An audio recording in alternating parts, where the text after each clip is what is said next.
Hello வணக்கம் நண்பர்களே. Scott அட்கின்ஸின் அசர வைக்கும் ஆக்ஷனுடன் 2025 வெளியான டயப்ளோ படம் எப்படி இருக்குதுன்னு இப்ப பார்க்கலாம் வாங்க. ஸ்காட் அட்கின்ஸ் ஒரு முக்கியமான அசைன்மெண்ட்டுக்காக சட்டவிரோதமாக கொலம்பியாவுக்குள்ள நுழையிறாரு. கிட்டத்தட்ட அந்த வேலையை வெற்றிகரமாக முடிக்கும் தருவாயில் இருக்கும்போது சற்றும் எதிர்பாராத விதமா ஒரு சம்பவம் நடந்திடுது. அதனால அவருடைய பணி மேலும் சவாலாக மாறிடுது.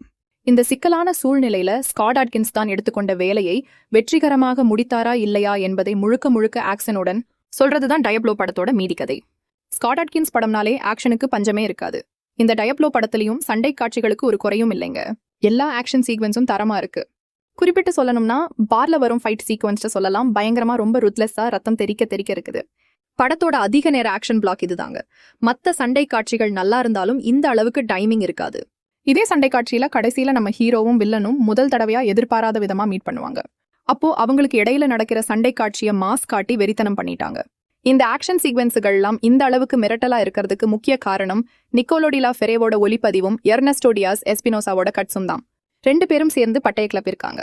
ஆக்டிங் வைஸ் பார்க்கும்போது ஸ்காட் அட்கின்ஸ் தனக்கு உரித்தான ஸ்டைல்ல ஆக்ஷன் காட்சிகளை தெரிக்க விட்டுருக்காப்ல. எமோஷனல் காட்சிகள்லையும் ஓரளவு நீட்டான பெர்ஃபார்மன்ஸ் கொடுத்திருக்காரு. வில்லனா நடிச்ச மார்கோ சாரோர் அவரும் ஆக்ஷன்ல கலக்கியிருக்காரு. அங்கங்க சைக்கோ தனத்தை எக்ஸ்பிரஷன்ல சூப்பரா காட்டி நம்ம பயமுறுத்தவும் செஞ்சிருக்காரு. அவரோட இன்ட்ரோ சீனே அள்ளு விடுற அளவுக்கு இருக்கும். அலனா டி லா ரோசா முக்கியமான கதாபாத்திரத்துல நடிச்சிருக்காங்க. நல்ல மெச்சூரான ஆக்டிங் கொடுத்திருக்காங்க. படத்தோட கதை பார்த்து பழகின மாதிரி தான் இருக்கும். ஏன் நம்ம ஜேசன் ஸ்டாதம் கூட இது மாதிரி பல படங்கள் நடிச்சிருக்காரு. ஆனா இந்த படத்துல உள்ள சிறப்பம்சம் என்னன்னா ஒரு விதமான சஸ்பென்ஸ் கடைசி வரைக்கும் கூடவே டிராவல் ஆகும்.